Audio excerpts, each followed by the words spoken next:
நான் உண்மையிலே சொல்கிறேன் பாரு, நான் பிறந்து வளர்ந்ததுலேருந்து ரெட்டாளி தான் ஓட்டு போட்டுனது.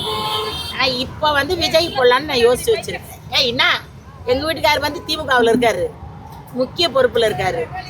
ஓட்டுன்றது அவங்களுடைய உரிமை.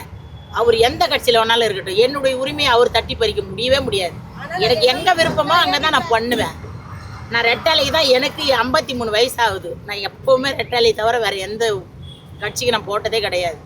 இந்த வாட்டி கவுன்சிலருக்கு கூட நான் மாற்றி போட்டிருக்கேன்.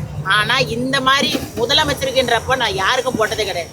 இந்த வாட்டி நான் விஜய்க்கு தான் போடலான்னு இருக்கேன். என் புள்ள விஜய் கட்சியில், விஜய் ரசிகர் மன்றத்தில் அவன் தலைவராக இருக்கான். என் புள்ள ஒரு படம் கூட விட மாட்டான் அவனோட படத்தை.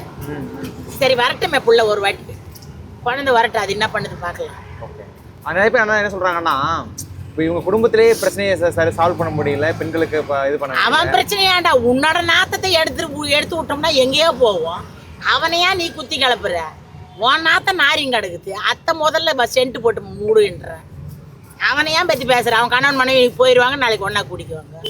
2 குழந்தைங்க இருக்குது, சும்மா அப்படியே இருந்துருவாங்களா? பிள்ளைங்களுக்காவது அவங்க ஒன்றா கூடி தானே ஆகணும். சின்ன பிள்ளைங்களா நான் இட்டுன்னு போய் வளர்த்துக்கிறேன்றதுக்கு ஆறாளம் புள்ள, கல்யாணக்கார புள்ள, இப்படியே சேர்ந்து தான் போவாங்க. அவங்க பிரிஞ்செல்லாம் இருக்கவே முடியாது. இப்போ மனசு கஷ்டத்தில் பிரிஞ்சிருந்தாலும் கண்டிப்பாக ஒன்றா சேருவாங்க. இந்த அரசியல் முடிஞ்ச பின்னால அவங்கள நல்லா பேசி அவன் இட்டுன்னு வந்துடுவான் பாரு.